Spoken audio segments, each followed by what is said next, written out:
Welcome to Rockley, and I got Michael of Sador 42 Vinyl here, and we're going to discuss Mobile Fidelity. So I think we're over a year past the controversy, and we're going to kind of give our thoughts on it, like our immediate reaction to it, and then kind of where we are now over a year later. So the controversy being it was leaked that Mobile Fidelity is not using the master tape or cutting directly from the master tape for their releases, which kind of a big reaction from that news in regards to Mobile Fidelity kind of well known for using the original master recording as it's on their releases. There's a banner at the top of their records stating such so that you know it's a Mobile Fidelity release, and they've kind of become synonymous with the quality in the audiophile world as far as they're obtaining the original master tapes, cutting their reissue from that. And so when this news came out, it was kind of a big controversy, right? That consumers were led to believe that what they were buying was cut directly from those tapes when it turned out a lot of, I think they said as far back as 2014, 2015, they had been using what they call DSD or Quad 4 digital files to cut their reissues. And I've seen a lot of other YouTubers kind of like really do some really good detective work. I think Poetry on Plastic has a really good video where he kind of breaks down of going back through kind of their marketing and wordage that they're using to sell their titles, and they have carefully kind of tiptoed around the language of cut from the master tape, which is kind of synonymous with, okay, you've got the master tape and you have kept it all analog, that AAA, you don't have a digital step in your chain. And this was kind of all revealed by Mike Esposito of the Ingroove when the Michael Jackson one step, which is supposed to be their end all be all for audiophile releases. They cut out the mother and father process, hence the one step name, even though I've always had an issue with that from the start because it's not just one step in that process. But anyway, they've cut out the steps to reduce the number of copies in the chain to get you closer to that master tape. And you Xerox something 100 times, the 100th copy is not as crisp as that first copy. So you want to get closer and closer is the thought behind it. And then they also have a proprietary blend of vinyl that they use that they call their super vinyl, and has a lower noise floor. So it's supposed to be, anyway, the best of the best, right? So Michael Jackson Thrillers announced.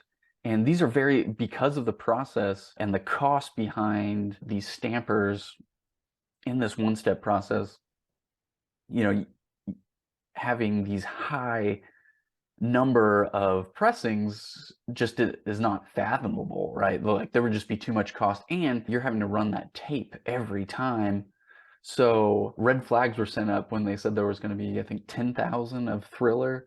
I was like, whoa, because all the other ones were like around 1,000, I think 2,500, and then I think Bob Dylan was 5,000. But when Michael Jackson was said it was going to be 10,000 copies, it's like, whoa, wait a minute. So I think Mike at the Ingroove really started pressuring him, like, hey, wait a minute, if this is the process, then you got to answer some questions here, because how are they letting you run this tape that many times?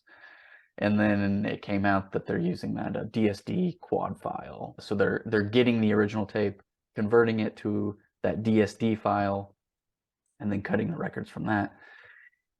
And anyway, controversy, right? So what was your response when this all came out and you kind of started noticing it as someone who doesn't collect Mobile Fidelity titles? And yeah, what was your reaction?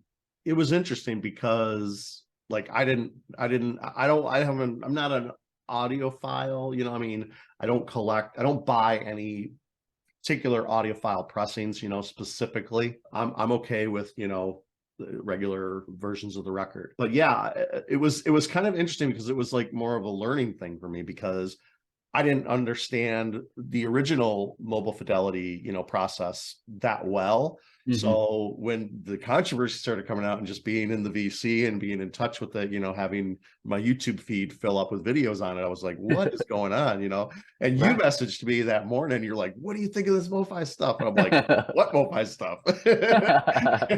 And I was like, let me do some research. Let me figure this out. And yeah, I think I watched Mike's video, the In-Grooves video, and then, I started seeing some threads and stuff on it. But yeah, it was kind of a learning thing for me to understand, first of all, what MoFi's process was to begin with. And, I always understood it kind of the same way you did, that they would have the master tape, they would, play the tape, cut a lacquer from it, and then create stampers. And then a stamper can be used X amount of times, I don't know, several hundred or whatever, thousand. And then they'd have to run the tape again to create a new, well, I guess they could take that lacquer and press more. Right. I'm not sure how they would do it. But anyway, the process was foreign to me. But yeah, I mean, and then we kind of talked about it a little more, and I started to understand the issue that the advertising was the biggest problem with this, because they really were like you just mentioned with the one step, even that's misleading, right? So you could tell, that they've always tried to play with their marketing a little bit, and their wording on how they're doing things, Mm. to make it seem like, oh, we are just playing the tape on for every record you buy. Yeah. It almost felt like that in a way, but you really felt like you were getting something special. But in a way, I think a lot of companies, especially now that the vinyl boom has happened, Hmm. I would say that almost all the records you buy nowadays that have old tapes and that are remastered or reissued probably may not be from the original tape, but they're probably from digital sources for sure. So that made Mobile Fidelity even more special, that Hmm. they kind of weren't doing that. And I know Analog Productions is another company that, really prides itself on the same process. So yeah, it really, I think the biggest thing, like the number one problem with it, is that people felt like they were lied to. Hmm.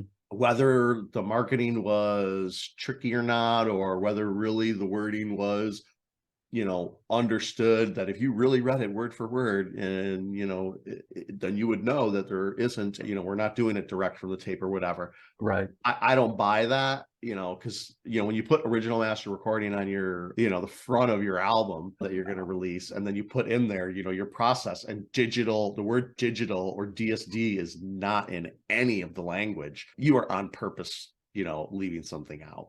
And I think people getting that wool pulled over, and their misunderstanding, and them letting people it was the biggest problem. It was the betrayal.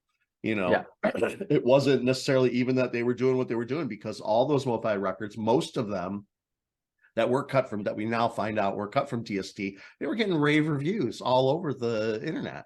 So a lot of people loved those albums and loved how they sounded, not knowing they were DSD. And that's the other part, is so that's part one. And then part two is is people saying, well, now digital is good, that those people coming out. Right. That bothered me, because that wasn't the point. That Right. was a separate argument, Yes. Yeah. that didn't need to be brought up. And a lot of people brought that up as, Hmm. their crux of the argument. Digital's fine. DSD is great. You guys didn't even notice. Your ears are defective. Right.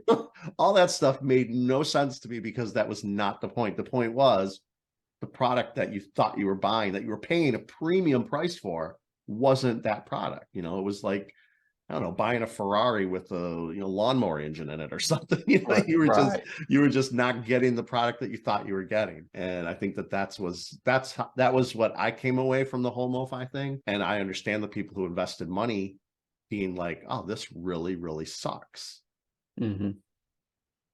Yeah. So when it all came out, and I did my research, and Poetry on Vinyl did a really good detective video, kind of broke down. Yeah, I watched that video. It was really, that helped me understand Yeah. the language they were using even better, because I never read those inner sleeves. And he was really, he went through like from the old ones to the newer ones, how it changed over time. Yes, yes. So How you this could tell that they were like, oh, we got to change this because it's not 100% right. And we need to get it more vague, basically. Yeah. Now, in their defense, they aren't the only ones with that tricky wording, like especially on hype stickers for new reissues. You'll often see like remastered from the original tape, which doesn't mean that they cut it from the original tape, right? Right. And that's Like the they other got thing. the original tape, made a digital file, and cut from that. Like that's possible in that statement. And Right. there's other ways to say that. Right. Every single album you listen to, no matter what, where you are down the chain, is from the original master recording. Yes. I don't care if you're, if you recorded it from a boombox on the radio, you just put Yes. your boombox next to the radio and hit record. You could put on your tape from the original master recording, because Yep. eventually it was. You could say from the original people who played the album in the studio. Right. Right. So yeah, of course that's misleading. So what I Crazy. learned over time was that the key phrase was cut. Like if it didn't say cut from the original tape, you could Right. just bet that there's a digital file in there somewhere along the line. Where Mobile Fidelity had what makes it like so, I guess, impactful, or like the fact that they were doing it a bigger deal, is that they had built their name on cutting from the original tape. Like that was their whole thing, and all of their Right. marketing was based on that. They've developed a really good reputation. And then when they internally, however, that decision was made to go with DSD, and in Mike Esposito's video, I mean, they explain why they believe that's better, right? And they have the backing of, I mean, countless reviews of the product they've put out with those DSD files, that it's really good. I mean, like, it sounds fantastic. But the problem is the deception there, right? Like, why? Well, if you believed it was better, why didn't you just come out and say like, "Hey, this is what we're doing and why," and let your ears Yeah. be the judge, because we've listened to it and decided that this is the better way to do it. Yeah. That was the way that was what they were trying to argue, but they didn't. But they did it too late, right? Like they waited until they got caught, and then were like, Yes. "Well, hey, actually, it's really good, right? You agree? You've already Exactly. you've Yeah. made comments and videos." Right. That's the biggest problem, is that they really pushed it they pushed the lie for so Mhm. long that I think they didn't know how to reveal it. Once they put out on like so many albums, they're like, we're screwed. We can't go back now. We can't just say, oh, if they had released one or two and then they said, okay, look, we have to, the next one we have to let you know. Maybe if Mhm. they let people know early enough. But yeah, after they released what, 10, 20 records, or however many it was, between the time they started use, it was too far gone. And they Yes. just really I think they really got stuck, and they were like, we are Well, messed up. you could see, especially through Poetry on Plastic's video, is that they definitely took the time to cover their tracks and make sure that the wordage around their products, they never said cut from the original tape anymore. And they just like Mm. slowly morphed all that language. And so it was a lie by omission, right? Like Exactly. you put out this product based on your previous laurels, I guess, and consumers didn't question it. You just assumed, because the product was still good. And I guess that's what complicates it, is that it's not an issue with the product, it was how it was presented. Right. Um, And I think that they, in their minds, when they talked about it internally, they were like, this will affect the sale of our records. oh, And as, so I as think that they had to be like, look, we can't, like, they should have experimented with some of it, like maybe put out maybe have a record that they did, that they, said, this is DSD, right. see how it sold and see how it did. I think they kind of did with the what they dubbed their silver label. Yeah, So and that's where and again, they're really deceptive on that language there too, but it was kind of the way it was presented was like, okay, we couldn't get the original master tape on these. Like it might be a safety copy, something like to that effect, right. but we we're putting it in this more affordable series too. Like those titles are often priced more in like the $29 area where, you know, the full-fledged original master recording is going to get the, you know, the $55, I don't even know what it is now, 60, $65 price tag.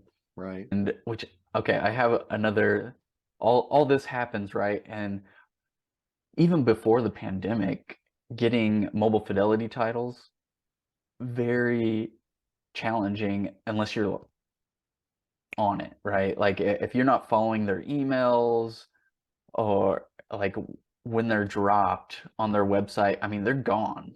Yeah. You can't. And so then the pandemic hits and it's even harder. Like the flipper market is just crazy on these titles. Right. But fast forward, this controversy happens, and I suddenly all these titles are in stock. Like you can go on Music Direct right now, and there are several releases that you can buy, which was just not the case before. So I don't know if that's just a sign that sales have dropped dramatically, or I guess this is the conspiracy theorist in me of were they creating scarcity to drive up prices and create value that way? Because I mean, these are you're talking about a lot of the reissues they do are very like you can find them in the bargain bins, right? Like these are titles that like are not in short supply. Like you can go find these sometimes original pressings Right. for a Like Michael Jackson, fraction specifically Thriller, of the pro. Oh, definitely, everywhere. definitely. You could probably find half a dozen people in the vinyl community that will just give you a copy of Thriller if Right, you right. ask them. Yes, Um, exactly. UVCLT me of Thriller, sure. yeah, definitely. I got 6 copies. Right.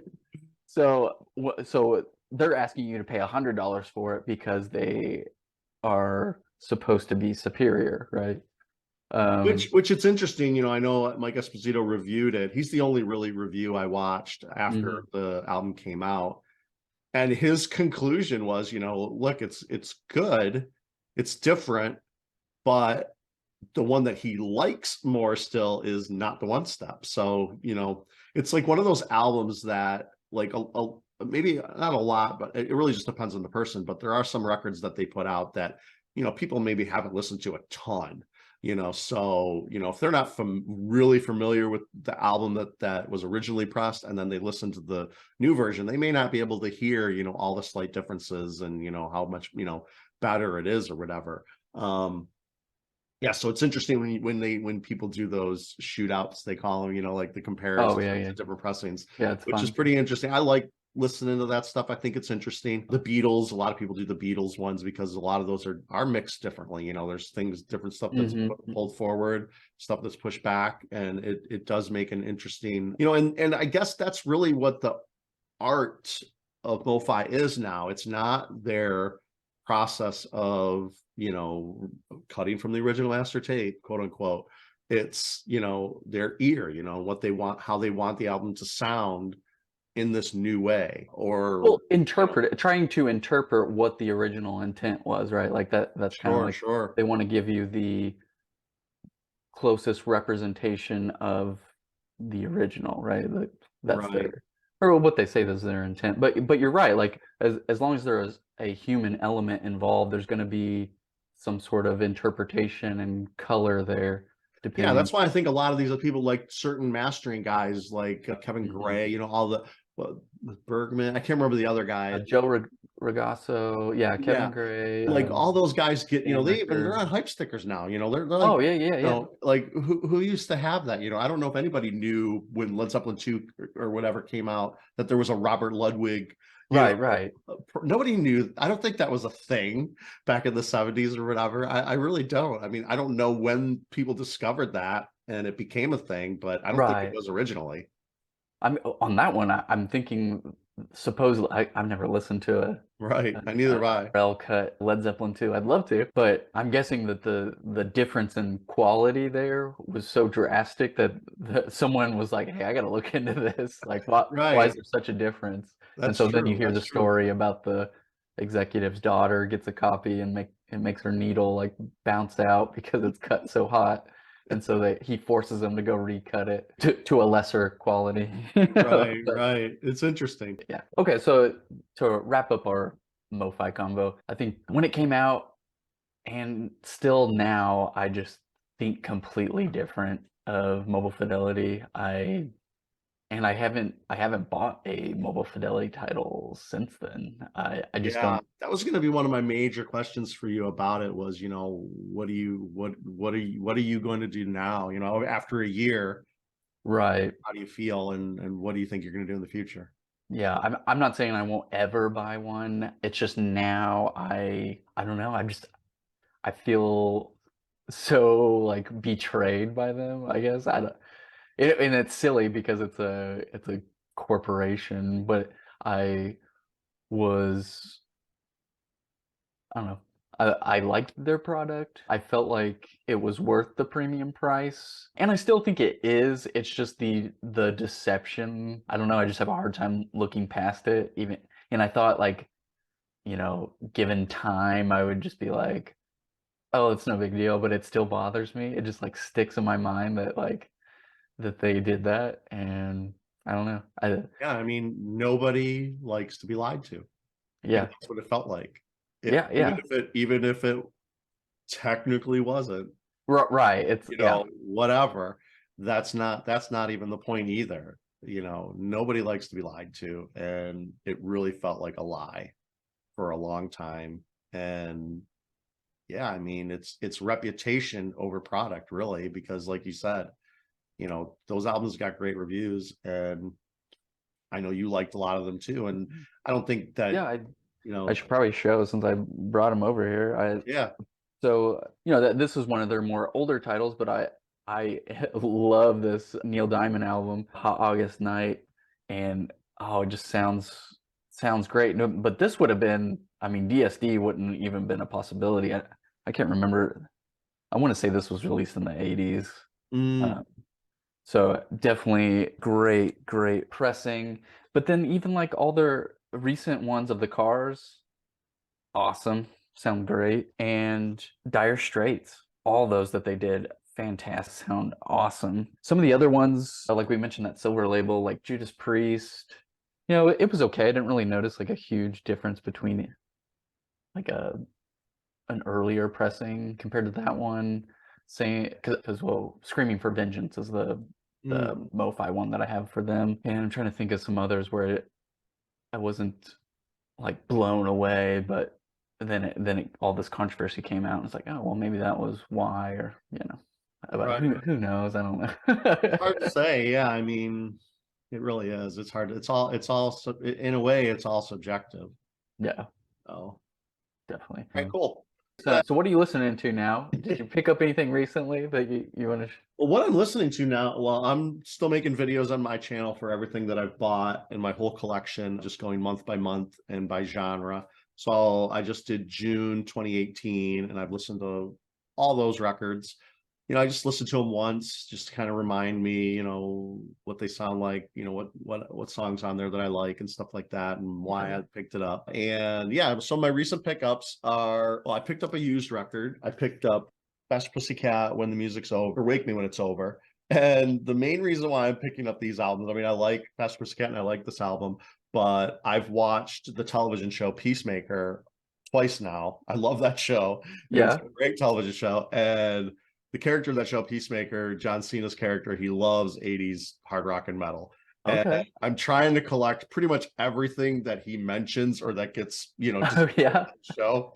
There's this scene where, he steals these records from this woman that he was with just, moments before. and it's just a stack of vinyl records, and this was one of them. And Okay. he has a scene where he sings in his underwear into a vibrator as his microphone, one of Oh the no. songs on this album, which is really hilarious. Really great stuff. And I also picked up another kind of hair band. This is more alternative hard rock. Okay. Saigon Kickwater. This is a pretty good record. It's pretty heavy, heavier than I thought it would be. I never really listened to Saigon Kick before, Yeah, I'm not. so they're kind of new to me. These guys, I think their first album came out in like 90 or 91. Mhm. So, they were kind of late to the game. Okay. But they did have a couple hits, at least one big hit, I think, on their second album, kind That's of like a a ballad, of green course. cover with like a lizard. Yeah, the Lizard album. But this album I think has a new singer, and it's really heavy. The problem, and I'll mention a problem with this, and if any people who make records listen to watch our video, they need to stop doing this. The cover song is the second song on the album, and it's Space Oddity by David Bowie. It sticks out like a sore thumb, and it's the Hmm. second song. You put your cover as the last song on a side, or first song on a side, something, on second. Just don't put it as your second song. That's just very bad to do. There's a few albums that I can point out that have done that, and in this case, it just sticks out. It's not a good. Interesting. Yeah. They shouldn't do that. Last album I picked up, this is one that I've been looking forward to for a lot, and this was only available on picture disc on vinyl before, and that's Exodus: Another Lesson in Violence. This album is fantastic. It's the live album from Exodus, and it's from their first singer, Paul Baloff. Uh, Okay. he's wearing the hockey jersey in there. And he Nice. passed away not too long ago after this was recorded, but he's their original singer. And if you watch the documentary Murder in the Front Row, which is a Mhm. thrash metal documentary about the Bay Area thrash metal scene, he's a big part of that documentary. They talk about him a lot because Exodus was Mhm. one of the first bands in that scene.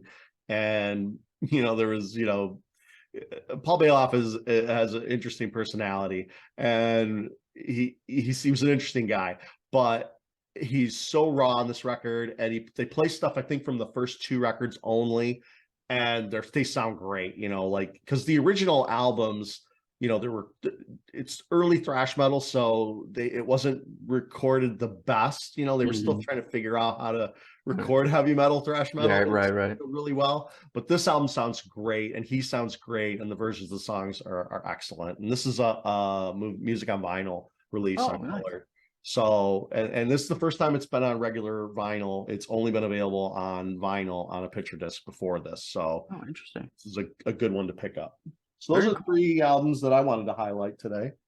Nice. I got a couple here. So this one is called Black Hole Land of Heard of Mystery. that album? So Italian kind of like Witchfinder. What I think of is like Witchfinder General, Black Sabbath got together and decided to like be heavily influenced by goth music. It's really unique in that, but really good. And so this is by High Roller Records. Yeah, I was going to ask if it's the High Roller.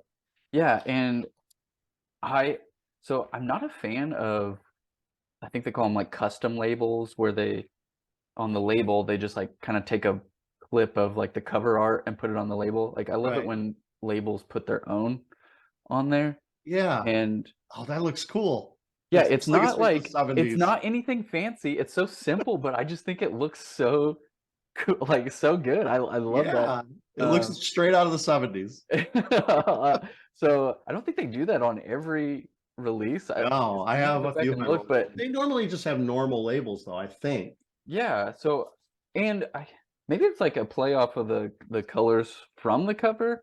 But Maybe. again, they didn't just rip off the image and put it on the label. I don't know why. It shouldn't bother me, but I just think I don't know. I just like it when a label puts like a nice, simple, like their label It's on the it. nostalgia thing, I think, part of Yeah, it. I think yeah, I guess. I don't know. The other one I got here, you'll be Ah, familiar with oh my God.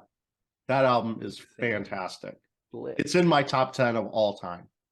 All Man. time.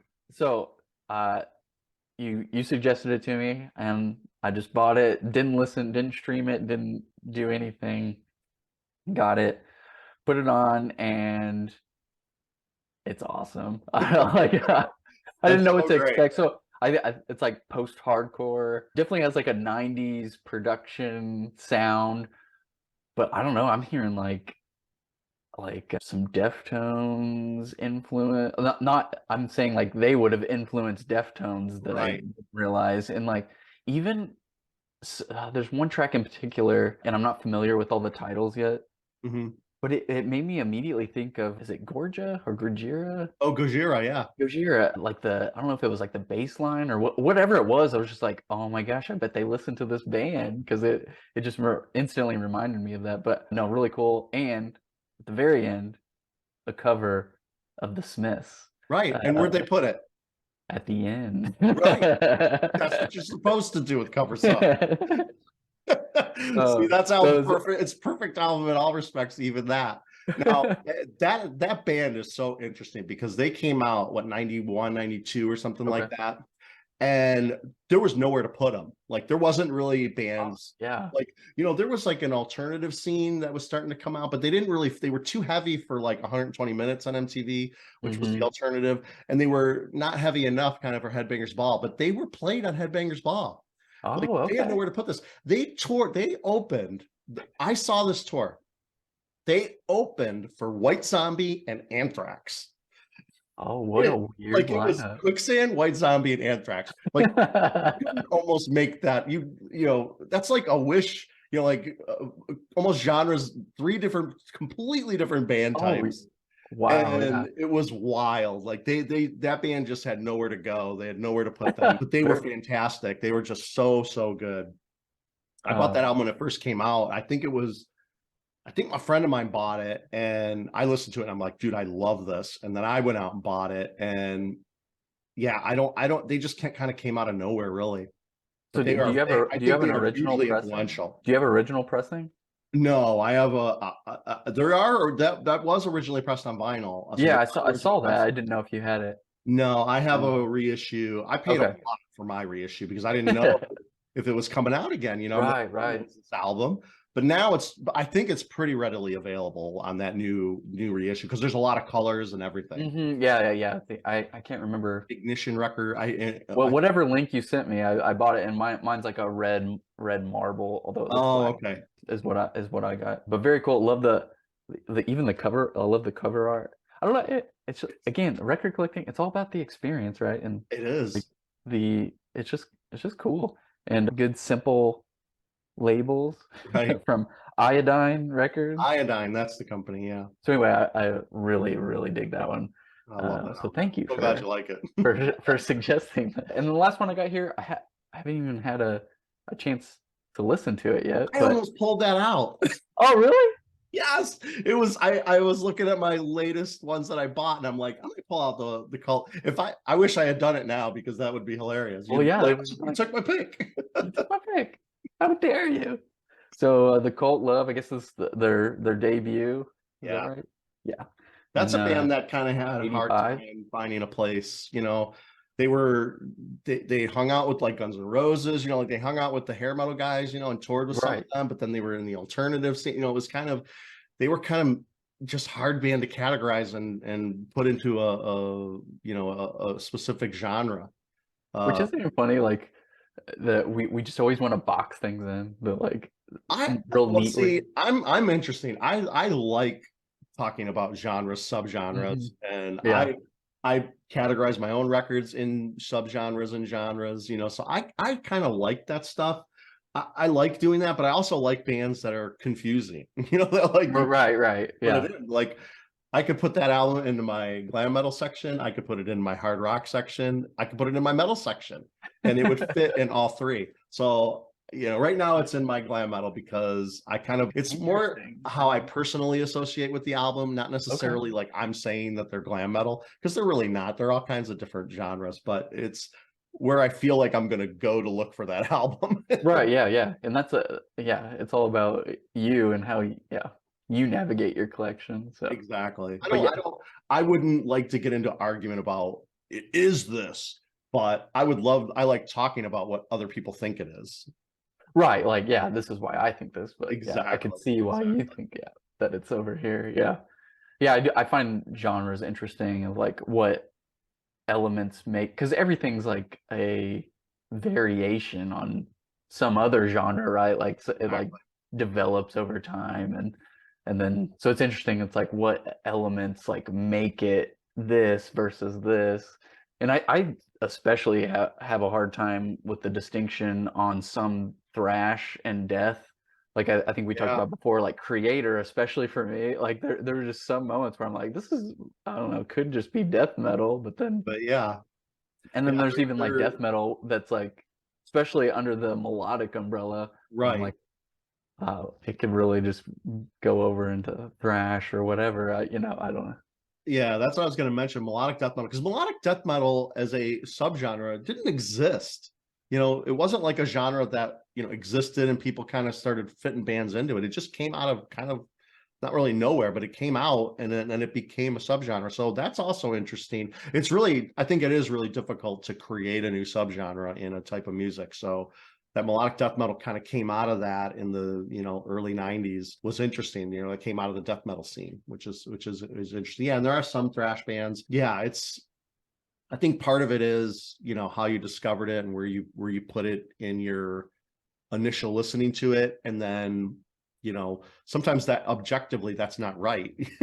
So it's kind of interesting how it works, but it's a Oh yeah. personal thing. I agree, and that's how it should be. I think it's kind of good to have a reference, to tell somebody, hey, this is melodic death metal. It makes it easy. But yeah, the Cult, I would have a hard time saying this is hard rock, it's alternative, it's kind of glammy Right. too. Well, in some bands, it depends on the album too. It's like they That's true. transitioned, or like, so then it's like planting their discography. If you want to group it together, then sometimes it's a challenge. It's like, oh, do I want it over here, over Yep, here? 100%. I do that with Bowie. I have all my early Bowie in my hard rock, but then I Okay. have my 80s Bowie in pop because it's pop. If it has more electronic, you know, Yeah. music on it, or sounds electronic, then I think that's pop music. See, It's it not would hard drive me rock nuts to anymore. break it up. I'd have to Yeah. like, I would be more of like how you've put quicksand in your glam, like Well, whatever I think cult, of. cult, not quicksand. Or sorry, the Colt, yeah. Yeah. Like where you put that, then I would put like whatever emotion I have towards Bowie, I would like, okay, he's hard rock or whatever he is to Yep. me. Yep. I'm just gonna go over there, even though obviously his whole discography doesn't fit under that umbrella. It's true. It's true. Well, I think we've chatted enough, so Yeah. we'll wrap this up. And if you've made it this long, thanks for watching. Leave us a comment. We're both on Instagram, Rockley Records and Sador Vinyl. Or no, you're just Sador42 on Instagram. Yeah. Seder Uh, 42 on Feel Instagram. free to Seder. follow us and message us if you want to talk music. And we'll be doing more of these. So stay tuned.